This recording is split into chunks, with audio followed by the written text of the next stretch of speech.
Não houve um momento claro de transição. O que começou como uma falha pontual, quase banal, rapidamente se espalhou sem respeitar fronteiras ou fusos horários. Luzes se apagaram, telas ficaram em branco, e o mundo moderno perdeu, em minutos, sua principal camada de controle. A noite caiu, mas não seguiu as regras conhecidas. Ela não avançou nem recuou, apenas permaneceu. No início, muitos acreditaram tratar-se de mais uma interrupção temporária. Quedas de energia fazem parte da rotina de sociedades altamente dependentes de sistemas complexos. A diferença estava na escala e, sobretudo, na duração. O tempo passou, e nada voltou. O silêncio eletrônico começou a pesar mais do que a escuridão física. Cidades inteiras ficaram imersas em uma ausência total de referência. Sem iluminação pública, sem comunicação, sem informações confiáveis. O céu parecia o mesmo, mas o chão havia mudado.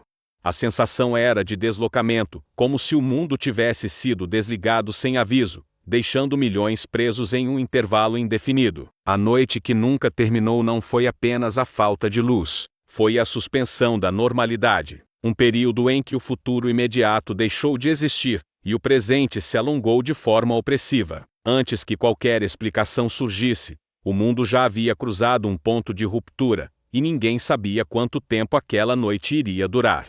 Muito antes de a noite se impor, houve indícios de que algo estava prestes a falhar. Sistemas apresentaram instabilidades isoladas, redes sofreram atrasos incomuns, e pequenas falhas passaram a se repetir com frequência crescente. Cada evento, analisado separadamente, parecia administrável. Juntos, formavam um padrão que foi ignorado. Relatórios técnicos apontavam sobrecargas, alertas automáticos eram silenciados e manutenções emergenciais eram adiadas, em nome da continuidade operacional.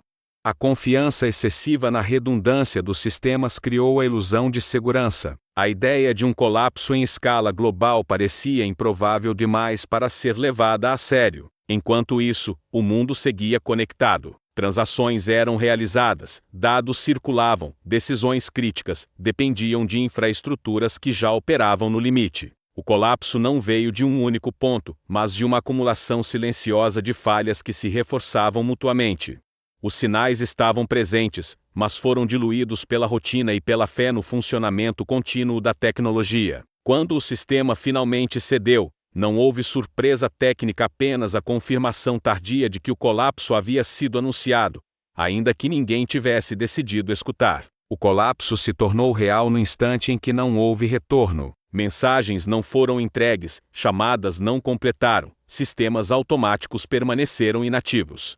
Não era mais uma falha parcial, mas uma ausência total de resposta. O mundo, acostumado a reagir em tempo real, simplesmente deixou de fazê-lo. Sem comunicação, a noção de escala desapareceu. Ninguém sabia se o problema era local ou global, temporário ou definitivo. A falta de informação foi tão paralisante quanto a própria escuridão. Decisões não podiam ser confirmadas, ordens não chegavam, e qualquer tentativa de coordenação se dissolvia antes de começar.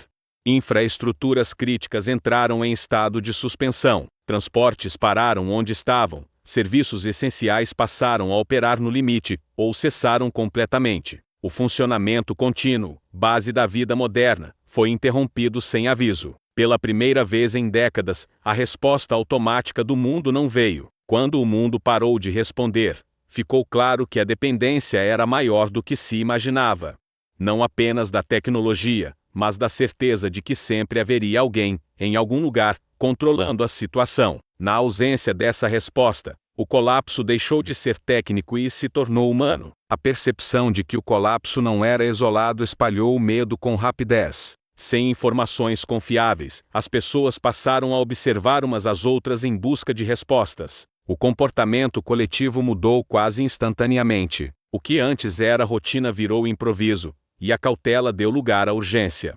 Em grandes centros urbanos, multidões se formaram sem direção clara. Supermercados esvaziaram, ruas se congestionaram, e qualquer recurso disponível passou a ser disputado. A ausência de comunicação oficial alimentou versões conflitantes da realidade, intensificando o pânico. Cada pessoa reagia com base no que conseguia imaginar, não no que sabia. O mais perturbador era a simultaneidade. Em diferentes países, sob culturas e idiomas distintos, a reação era a mesma.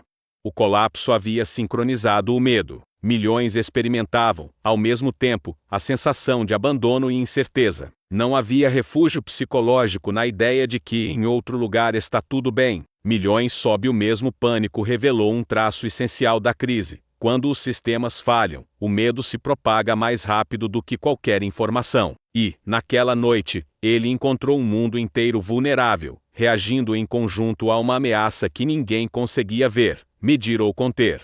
À medida que o tempo avançava, ficou claro que ninguém estava no comando. As primeiras horas foram marcadas por tentativas dispersas de contenção, mas sem comunicação e sem coordenação, cada iniciativa se dissolvia rapidamente. A sensação dominante não era apenas de perigo, mas de abandono operacional completo. Sem sistemas automatizados, decisões passaram a depender exclusivamente da presença humana, e isso revelou limitações imediatas.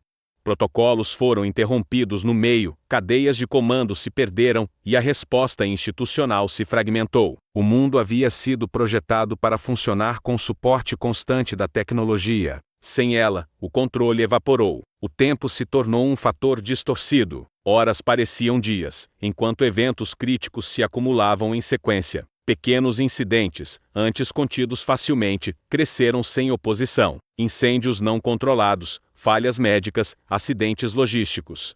O colapso não precisou ser violento para ser devastador. Horas sem controle marcou o momento em que a sociedade percebeu que a normalidade não seria restaurada rapidamente. A ausência de comando não era temporária, era estrutural. E, naquele intervalo prolongado, o mundo precisou encarar uma verdade incômoda. Sem seus sistemas, ele não sabia exatamente como funcionar. Quando a expectativa de um retorno rápido desapareceu, a prioridade mudou. Não se tratava mais de restaurar sistemas, mas de manter pessoas vivas. Sobreviver passou a depender de recursos imediatos, decisões improvisadas e adaptação constante a um ambiente sem suporte tecnológico. Hospitais operaram com energia limitada, transportes pararam onde estavam e cadeias de suprimento foram interrompidas. A vida urbana, altamente dependente de sincronização, mostrou-se frágil.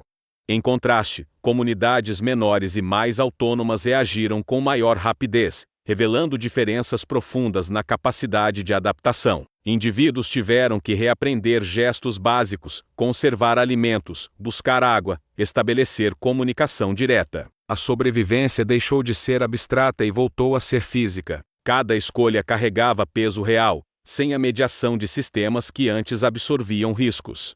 Sobreviver ao apagão global não foi apenas existir à falta de energia, mas lidar com a quebra de um modelo de vida inteiro. O colapso expôs o quanto a sociedade moderna havia se afastado da autonomia. Para muitos, permanecer vivos significou aceitar que o mundo conhecido não retornaria da mesma forma. Quando o pânico começou a se dissipar, não foi substituído por alívio, mas por um silêncio pesado. As ruas que antes ecoavam confusão e desespero tornaram-se estranhamente quietas. Não porque tudo estivesse resolvido, mas porque a exaustão coletiva havia se instalado. Os gritos cessaram quando ficou claro que não havia mais a quem recorrer. Sem comunicação, sem respostas e sem direção, o mundo entrou em um estado de espera indefinida. As pessoas passaram a economizar palavras, movimentos e energia. O silêncio tornou-se uma forma de adaptação. Falar menos, agir menos, esperar mais. Era a reação natural a um ambiente onde qualquer esforço parecia não produzir efeito. Esse silêncio também revelou perdas profundas. Famílias separadas, informações que nunca chegaram, decisões tomadas às cegas. O que não foi dito, transmitido ou registrado durante o colapso jamais poderia ser recuperado. O silêncio carregava tudo aquilo que havia se perdido na ausência de sistemas. O silêncio depois dos gritos não marcou o fim da crise, mas o início de uma nova condição, uma fase em que o mundo precisou aceitar a própria vulnerabilidade, sem garantias de retomada. Foi nesse vazio sonoro e informacional que a dimensão real do colapso começou a ser compreendida. Quando a luz começou a retornar de forma gradual e irregular, o mundo já não era o mesmo. A noite havia terminado no relógio, mas seu impacto permaneceu. A experiência do colapso deixou marcas profundas na forma como sociedades passaram a enxergar segurança, progresso e dependência tecnológica. A confiança absoluta nos sistemas foi substituída por desconfiança estrutural. Governos revisaram protocolos, empresas repensaram infraestruturas e indivíduos passaram a questionar a fragilidade do cotidiano que antes parecia inabalável. O colapso não destruiu apenas serviços, ele desmontou certezas. Mudanças culturais também se consolidaram. A ideia de conexão permanente perdeu seu caráter de garantia. Preparação, redundância e autonomia passaram a ocupar um espaço central no debate público. A noite em que milhões gritaram revelou que o mundo moderno funciona sobre um equilíbrio delicado, fácil de ser rompido. Essa noite mudou tudo porque expôs um limite. Mostrou que o avanço tecnológico não elimina o colapso, apenas o torna mais silencioso até o momento em que acontece. E, depois dela, o mundo seguiu em frente não mais confiante, mas consciente de que a próxima noite pode chegar sem aviso.